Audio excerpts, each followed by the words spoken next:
Nuestro tema de hoy es la familia Enterobacteriaceae, ya no es un género, es algo más grande.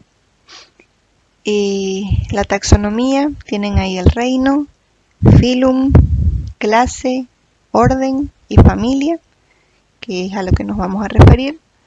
Que como familia, porque esto ya agrupa algo grande. Todas estas bacterias que pertenecen a esta familia cumplen con características iguales. Son bacilos, gram negativos, aerobios, es decir, que requieren oxígeno, pero también podrían comportarse como anaerobios facultativos, es decir, que podrían crecer en ausencia de oxígeno, pero solo durante cierto tiempo y ya no les abastece. Producen catalasa, todas, por eso es que la prueba de catalasa no me sirve como identificación, porque todas me van a dar positivo, excepto Shigella dysenteriae. No forman esporas, algunas presentan cápsula, son oxidasa negativa. La oxidasa es se hace la práctica en un papel que tiene el reactivo, papel de color blanco, como si fuera en algunos casos es papel, en otros es como si fuera papel filtro, como los discos, pero la reacción consiste en que yo tomo un poquito de bacteria, lo impregno en el papel. Si este cambia a un color lila azul es positiva, y si no hay ese cambio es oxidasa negativa. Son fermentadores de glucosa, por lo tanto el fondo de mi tubo va a cambiar a un color amarillo del tubo de TSI. Algunas tienen flagelos, otras no. Medios en los que podría crecer, además del sangre y el chocolate: Agar-Ectoen entérico, Agar-XLD, y los más conocidos, que son el Agar-McConkey, que ustedes ya lo han visto, que es un medio selectivo y diferencial. ¿Por qué selectivo? Porque selecciona qué crece aquí, solo permite el crecimiento de bacilos gram negativos.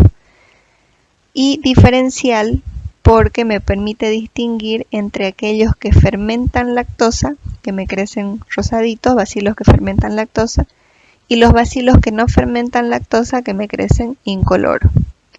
El SS también es un medio selectivo y diferencial. Por la misma situación es selectivo, porque solo permite el crecimiento de bacilos gram negativos. Y diferencial principalmente porque me ayuda a distinguir dos géneros importantes por las características que le da: el género Salmonella y el género Shigella, de ahí el nombre de SS. La Shigella crece incolora y la Salmonella crece también incolora, pero con un punto central en cada una de sus colonias, porque la bacteria produce ácido sulfhídrico en este medio. La clasificación, como podemos ver, existen miles de géneros dentro de esta familia, son más de 20 en realidad, y cada uno de ellos tiene diferentes especies. Nosotros vamos a abarcar las más importantes, principalmente productoras de cuadros de diarrea y otras que tienen cierta importancia. La estructura antigénica. Tienen antígenos estas bacterias que me permiten a mí más o menos distinguir sus características. Algunas tienen antígeno O, que es un antígeno somático que está presente en la pared de la célula bacteriana, y se clasifican estas bacterias como serotipo O. Son polisacáridos. El antígeno H, que es flagelar, solo está en las bacterias que presentan flagelos, movilidad, y esta me permite clasificarlo en serotipos H, son proteínas. El antígeno K, que es capsular, que está presente solo en las bacterias que presentan una cápsula, se las clasifica en serotipo K y son polisacáridos también. Antígeno F, para los que tienen fimbrias, son proteínas. Y el antígeno BI, que es un antígeno de superficie que está presente en algunas especies. El conocer esto pues me ayuda a identificar por serología, ya que hago estas pruebas que consisten en mezclar el antígeno con la bacteria, y si está presente pues me va a dar una reacción para que yo pueda darme cuenta de que es así. Empecemos con el género Escherichia. es el más conocido, lo han debido escuchar al menos, la famosa Escherichia coli. Estas son móviles o inmóviles, algunas cepas tienen flagelos, otras no. Presentan cápsula, tienen fimbrias y son capaces de fermentar lactosa, por eso es que me crecen generalmente rosaditas en el agar McConkey. Digo generalmente porque aunque diga fermenta lactosa, siempre hay un porcentaje que no lo hace.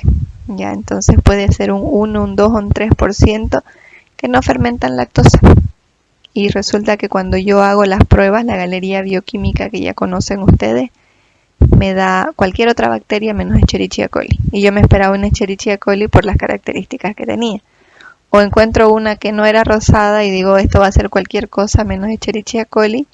Y al realizarlo me da Escherichia coli. El hábitat. Forman parte de la microbiota normal del intestino de seres humanos y animales y también podría habitar el aparato genital femenino. Todos los seres humanos tenemos Escherichia coli, ¿ya? En el aparato, en el intestino del ser humano está presente. Si nos hacemos un cultivo, todos van a tener esta bacteria. Se comportan, por lo tanto, como comensales cuando están en el tubo digestivo y se eliminan a través de la materia fecal. Van a ser patógenos verdaderos cuando me ocasionen un cuadro intestinal, cuando la bacteria está ocasionándome diarrea. Y se consideran oportunistas cuando me ocasionan cualquier enfermedad extraintestinal, es decir, se mueven desde esa zona donde era su microbiota normal hacia cualquier otra zona para producir mi infección. Lo más común, una infección urinaria, que al limpiarme mal, yo estoy arrastrando a la bacteria y estoy introduciéndola, produciendo una infección urinaria o una infección genital. Esta bacteria de los antígenos que habíamos visto hace rato presenta 4, que son el antígeno O, somático, H, flagelar, K, capsular y F, fimbrial. Y cada microorganismo tiene diversos factores de virulencia. Tenemos 6 tipos de Escherichia coli. La primera, que es la que ocasiona infecciones extraintestinales fuera del intestino, y las otras 5 que me ocasionan cuadros básicamente diarreicos. La Escherichia coli que ocasiona infecciones extraintestinales, lo que más ocasiona es infección urinaria. Más del 65% de los casos se dan a causa de E. coli, desde una cistitis, que es la inflamación de la vejiga simplemente, hasta una pielonefritis, que ya va a involucrar los uréteres, los riñones, etc. Puede ocasionar también bacteremia si es que llega a la sangre, o infecciones nosocomiales. Es muy común en pacientes que están internados en el hospital. Les decía, la infección urinaria generalmente ocurre a causa de una mala higiene. Si ustedes se dan cuenta, la mayoría de los casos en los que hay infección urinaria en niños se da en varones cuando son más chiquititos por la cercanía que hay todavía de la uretra con el canal urinario. En cambio, en las niñas, cuando son pequeñas, no hay mucha infección urinaria. ¿Cuándo empieza el problema? Cuando la mamá les deja de limpiar, cuando se empiezan a limpiar ellas, porque ¿qué es lo que ocurre? Cuando son chiquititas, ¿qué les dice la mamá? Se sientan en el inodoro a orinar y la mamá viene a limpiarles y les dice agáchate. Entonces, ¿cuál es el movimiento que hace? Limpiar desde adelante hacia atrás para limpiarle a la niña. Eso es lo correcto, por eso no hay infección. Pero cuando la niña aprende a ir al colegio, empieza a ir al colegio, tiene que aprender a limpiarse. Entonces, ¿qué es más fácil para ella? Es un poco complicado sentarme y limpiarme de adelante hacia atrás. Entonces, ¿qué hacen? Se agachan y se limpian. ¿Qué es lo que están haciendo? Arrastrando las bacterias que están en el ano hacia la vejiga, y ahí es que se produce la infección urinaria. Lo ideal entonces de adelante hacia atrás. Luego tenemos Escherichia coli enterotoxigénica, que es la que ocasiona la famosa diarrea del viajero. ¿En qué consiste esta diarrea? Es la diarrea que le agarra a aquel extranjero que llega porque no están acostumbrados a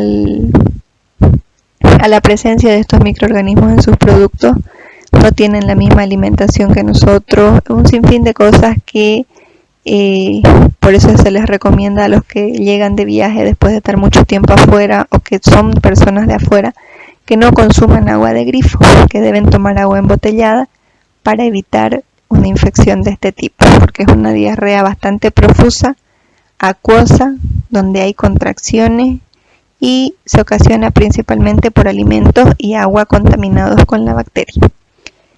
La Escherichia coli enteroinvasiva produce una disentería, necrosis, ulceración e inflamación del intestino grueso. Se da principalmente en niños pequeños que tienen servicios sanitarios muy deficientes. Los síntomas son urgencia miccional, ya muchas ganas de ir al baño, a orinar, tenesmo, sangre, moco y leucocitos cuando eliminan materia fecal. La Escherichia coli enteropatógena produce una diarrea en lactantes en países en desarrollo que tienen bajos ingresos, bajo nivel. Se da más que todo en niños menores de 2 años, puede ocasionar un brote epidémico. Hay fiebre, malestar, vómito y diarrea, pero el moco es sin sangre. La Escherichia coli enterohemorrágica, hay una importante que es la O157H7, ocasiona colitis hemorrágica, inflamación y sangrado de la mucosa del intestino grueso, diarrea con sangre, con leucocitos sin fiebre y dolor abdominal que si no se trata me puede dar lugar a un síndrome urémico hemolítico, y esta se produce por ingerir carne picada mal cocida o leche cruda. La Escherichia coli enteroagregativa ocasiona diarrea infantil, acuosa con vómito y deshidratación, es bastante prolongada pero se desconoce aún su modo de transmisión. En el laboratorio, por tinción de Gram, difícilmente yo voy a distinguir a la Escherichia porque voy a ver bacilos Gram negativos como el resto de esta familia.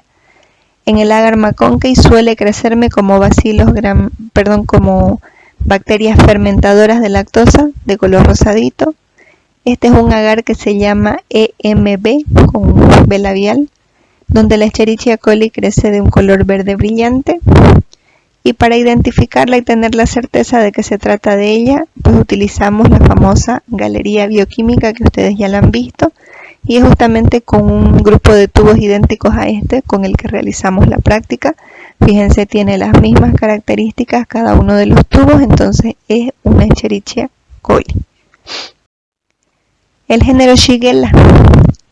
Estos son inmóviles, no tienen flagelos, anaerobios facultativos, es decir que podrían crecer en ausencia de oxígeno.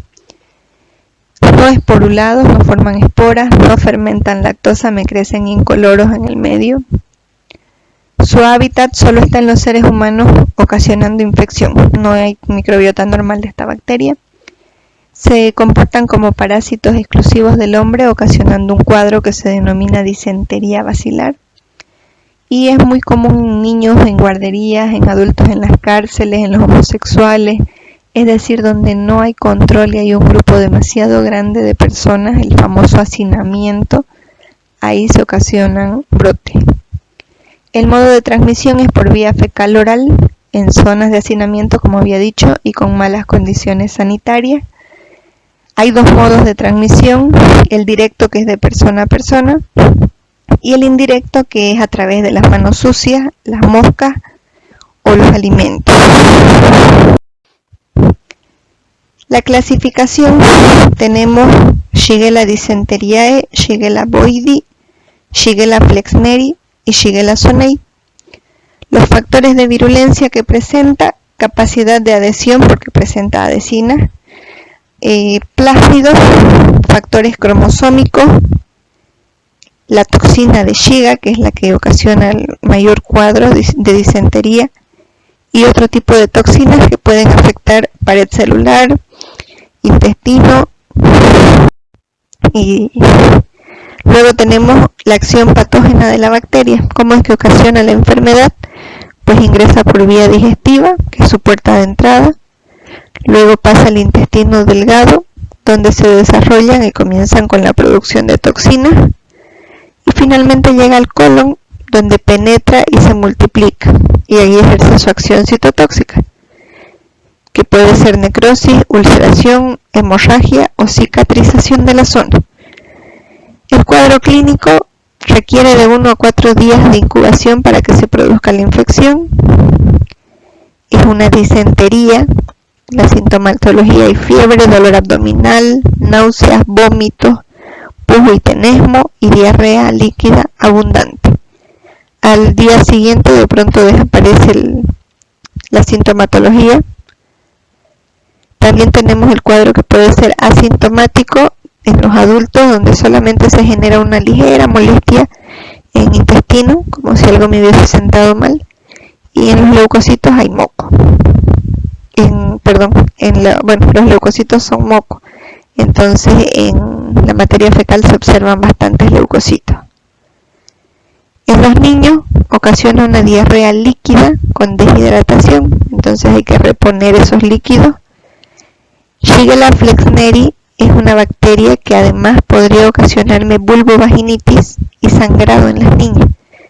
Niñas de 6-7 años que parece como si les hubiese bajado su periodo, pero en realidad es por la presencia de esta bacteria. En el laboratorio, como con Escherichia, por una tinción de Gram no la vamos a distinguir, se ven idénticas, son bacilos Gram negativos. En Maccongi me crecen así, incoloras. En SS también. Y este de aquí es un caldo en realidad que se llama caldo selenito, cuya finalidad es actuar como medio de enriquecimiento.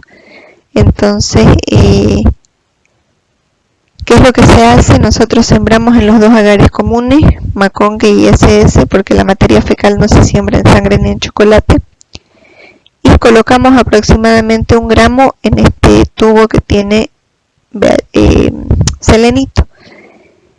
Lo llevamos a la estufa y al día siguiente miramos nuestras cajas. Si en mis cajas no creció nada, miro mi caldo selenito. Si mi caldo sí hubo crecimiento, como sé que hay crecimiento porque se hace turbio el medio, si hubo crecimiento, lo que se hace es volver a sembrar las muestras en otros 2 agares nuevos. Si ya creció aquí, no voy a utilizarlo para nada el caldo selenito, se descarta simplemente. Género Salmonella. Este sí presenta flagelos perítricos todo alrededor. Producen ácido sulfídrico o sulfuro. Tienen antígenos capsulares BI y no fermentan la lactosa. Por lo tanto crecen incoloras en el medio Maccongi.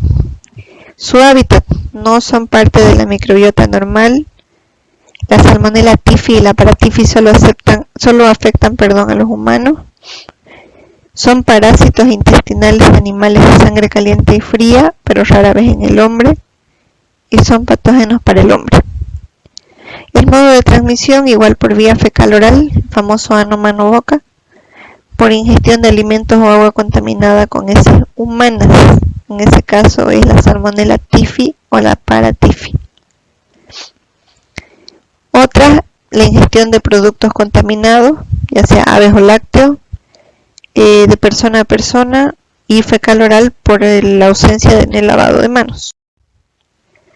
La clasificación: Salmonella entérica, que tiene su gran clasificación. Factores de virulencia: motilidad, tiene antígeno H, tiene flagelos. Toxinas: vesícula, cápsula y lipopolisacáridos. La enfermedad que me produce, hay 2 tipos, una que es la gastroenteritis o enterocolitis, que la ocasionan todas las salmonelas menos Salmonella typhi y Paratyphi A. La fuente es por el consumo de alimentos contaminados, que pueden ser cárnicos o pollo. El cuadro clínico requiere de 12 a 36 horas para que comience la sintomatología.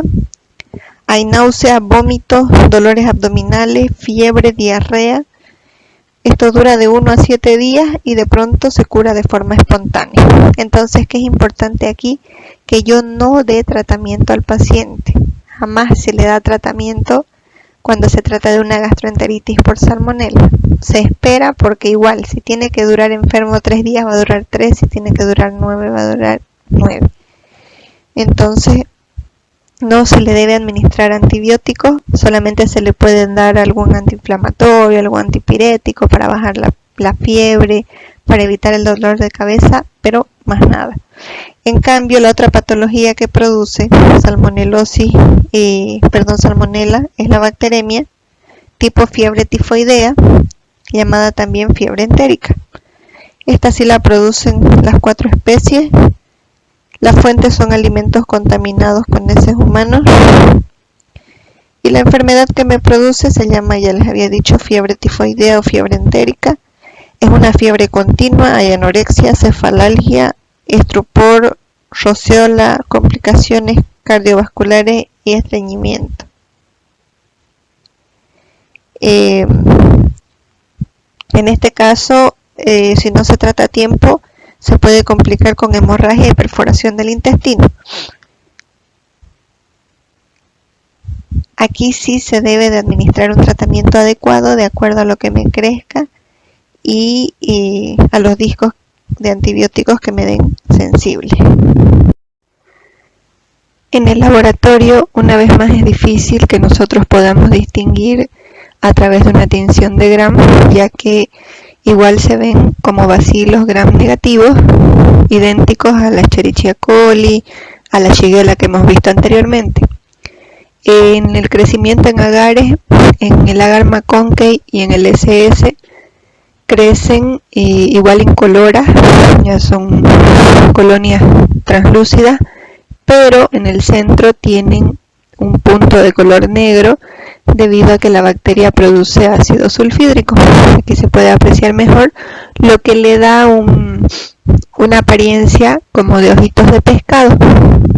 Igual se utiliza el selenito, que le ayuda a funcionar como medio de enriquecimiento.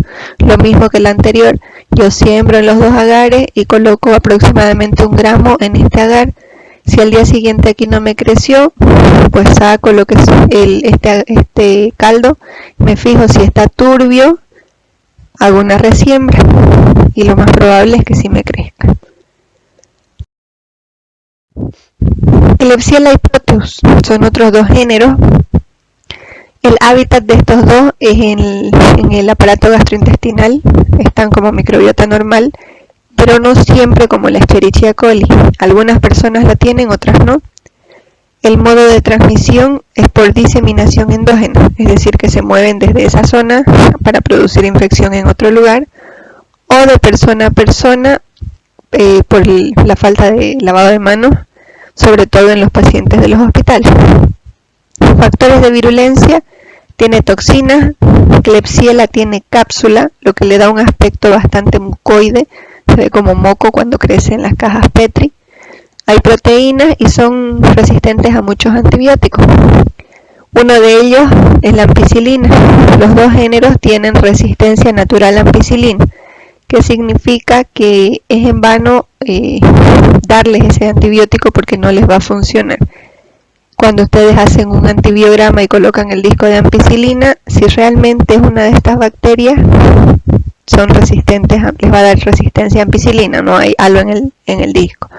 Si ustedes me informan una Klebsiella y dice sensible a ampicilina porque había un halo grande, se equivocaron, entonces no era Klebsiella. Lo mismo con el Proteo. Las infecciones que me puede ocasionar: Klebsiella tiene especies, tenemos ahí Klebsiella pneumoniae, que es la principal productora de las neumonías atípicas.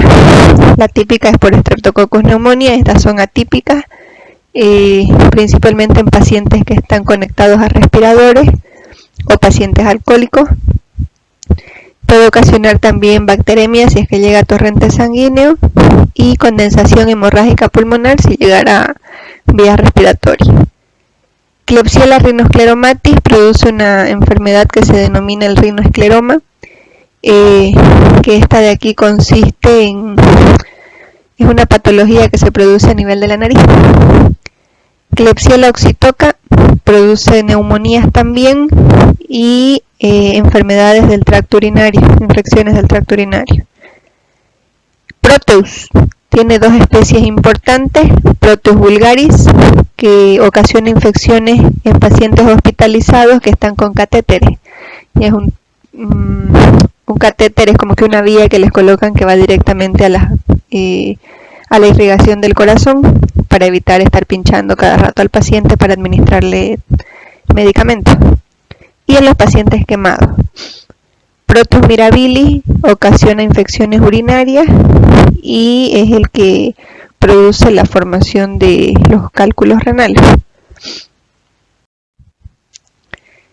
En el laboratorio, como las anteriores, por tinción de Gram es difícil distinguirlos, ya que también son bacilos Gram negativos, los dos. Crecen en agar sangre, agar chocolate, en el agar MacConkey. Las características que tienen son las que me ayudan a pensar que se trata de esta bacteria, pero una vez más necesito hacerles una galería para confirmar a través de las tablas. Klebsiella, por ejemplo, que tiene de característica que cuando crece, como habíamos dicho, por el hecho de presentar una cápsula, me crece así, bastante mucosa. Ya se ve como moco de color rosado porque fermentan lactosa y fructosa. El Proteus lo que tiene de característico es que en el agar sangre produce un fenómeno denominado swarming. ¿Qué es el swarming? Lo que ustedes observan en esta imagen. Fíjense que aquí hay solamente una colonia de Proteus que está ahí en el centro.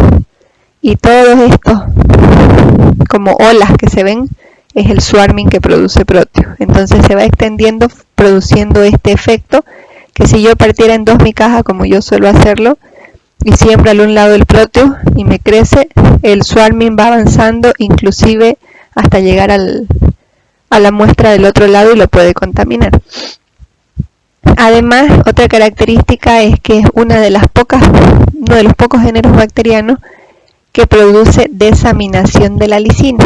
Cuando está enfrente de un Proteus, la lisina se hace de color rojo vino porque produce desaminación. Enterobacter, Citrobacter y Serratia. El Enterobacter comparte muchas características con Klebsiella, pero se distinguen porque estos son motilidad positiva, tienen flagelos, y Klebsiella no, y es un poquito menos mucoso que Klebsiella. Citrobacter no fermentan lactosa, tienen ciertos antígenos similares a los de Salmonella. Sus colonias son sin pigmento, son translúcidas y en ocasiones mucosas. Serratia tiene flagelos, son móviles, pleomórficos en tamaño, más chiquitos, más grandes, de todo tamaño. Algunas cepas producen un pigmento, Serratia marcescens se llama, la que produce pigmento de color rojo en las colonias, como se puede observar aquí. Así de ese color me crecen en los agares. En cualquier agar donde pueda crecer la bacteria suelta su pigmento, y me confunde mucho en el SIM porque esta bacteria es indol negativo, pero al colocarle las gotitas la bacteria desprende su pigmento y se forma el anillo rojo, pero por el pigmento, no por el reactivo, no porque tenga la capacidad de producir indol. En la identificación y tratamiento, pues identificación se utiliza en la mayoría de los lugares la galería bioquímica, que está formada por TSI, lisina. Esta de aquí es una urea que no es sólida, es un caldo de urea. Citrato y SIM. También se pueden utilizar los medios API, que son sistemas semiautomatizados, que básicamente tienen esto mismo que la galería, pero está dividido en pocillos diferentes: glucosa, lactosa, manosa, los azúcares por separado, el ácido sulfúrico en un lugar, la motilidad en otra, etcétera, etcétera. Y de acuerdo a los cambios de color que se producen, se le va colocando una numeración, un valor, y ese valor se introduce en un sistema informático y este me dice existe el 99.9% de que tu bacteria sea una Escherichia coli. Así funciona, por eso es que es semiautomatizado.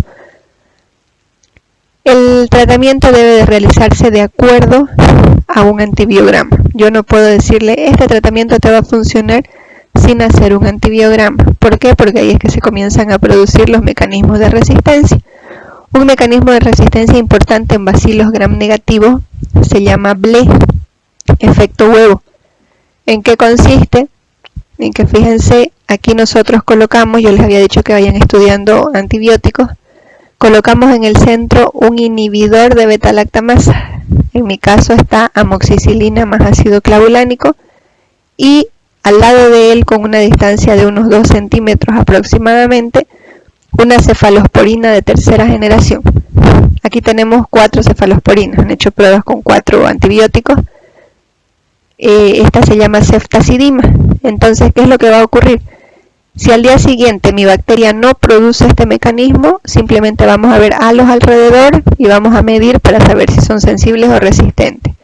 Pero si aparece este fenómeno de aquí, que se llama sinergia entre esos dos discos, significa que mi bacteria es productora de BLE.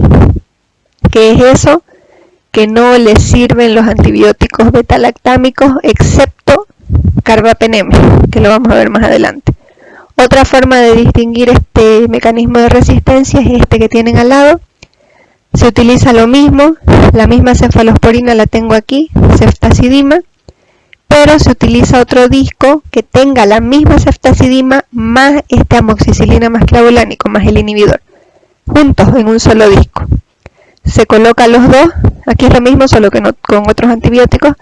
Se colocan los dos y al día siguiente ya no va a haber deformación, simplemente se miden los halos. Si el tamaño del halo de este que está solita la cefalosporina frente a este que está la cefalosporina más el inhibidor, la diferencia de diámetro es mayor a 5 milímetros, se considera positivo para BLE también. Es decir, supongamos que este mide 18 el diámetro y la de aquí mide 24. 24 menos 8 son 6, entonces está por encima de los 5, es productor de BLE. Esto es lo que me indica cuando es BLE. Fíjense, es el que tengo con rojo, que no le sirven las penicilinas, cefalosporinas de primera generación, de segunda, monobactame y cefalosporinas de tercera y cuarta. Aunque me dieran sensibles, de acuerdo al tamaño, no se deben reportar como sensibles, sino más bien como resistentes, porque así como en in vitro, que se llama en la caja, me formó ese huevito, ese efecto, en el organismo, ¿qué es lo que va a hacer? La bacteria va a comenzar a producir ese mecanismo de resistencia y tal vez las 2 primeras dosis que tome el paciente de cualquiera de estos antibióticos lo va a hacer sentirse bien, porque la bacteria recién está fabricando ese mecanismo. Pero ya toma el tercero, la bacteria ya lo fabricó. Entonces, ¿qué va a ocurrir? Ingresa el antibiótico y la bacteria, su mecanismo de resistencia es producir, por ejemplo, enzimas. Van las enzimas y lo destruyen al antibiótico y no le hace efecto. Y por eso el paciente el día 3, el día 4 se siente peor de lo que estaba. Entonces, es en vano darle esto. Lo único que le queda dentro de los beta-lactámicos son los carbapenem. Entonces, ¿por qué es importante determinar estos mecanismos de resistencia? Porque así se le va a dar un tratamiento adecuado al paciente, ya que el tratamiento de elección en bacilos gram negativos son justamente estos de aquí, pero si no le sirven, estoy perdiendo mi tiempo.